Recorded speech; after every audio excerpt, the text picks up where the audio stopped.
કચ્છના ભુજ નજીક રુદ્રમાતા બ્રિજ જોખમી બન્યો છે। કરોડોના ખર્ચે બનેલા બ્રિજ પર ઠેર ઠેર ખાડા પડી ગયા છે। નેશનલ હાઈવેને જોડતા બ્રિજનો રસ્તો બેસી ગયો।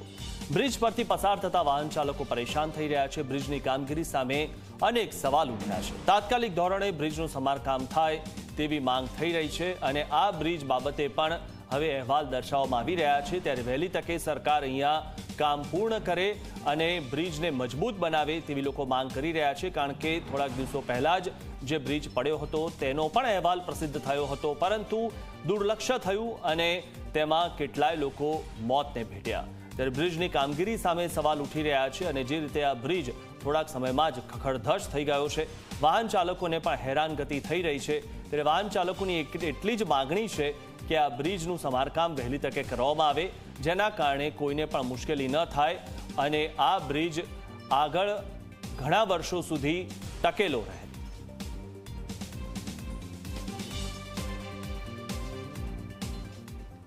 પરિસ્થિતિમાં સાહેબ એવું છે કે આ તમે જોઈ શકો છો, આ પૂરીને બેસી ગયું છે।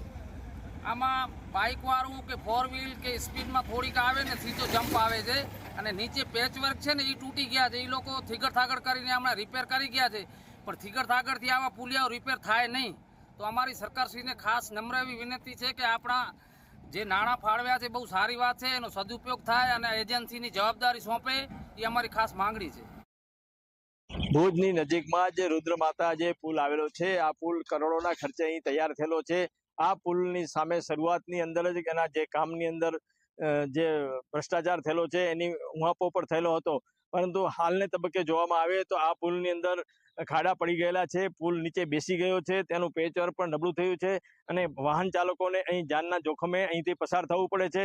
અત્યારે જે વડોદરામાં જે ઘટના ઘટી અને બ્રિજ બેસી ગયો છે, ત્યારબાદ હવે જ્યારે આવા જે પુલિયા છે એના ઉપરથી જાનના જોખમે વાહનોને પસાર થવું પડે છે અને પોતાના જાનના જોખમે અહીંથી પસાર થાય છે, ત્યારે અહીંના જે કામ જે કર્યું છે એ કોન્ટ્રાક્ટરની સામે પણ પગલાં લેવામાં આવે એવી લોકોની માંગ પણ થઈ રહી છે।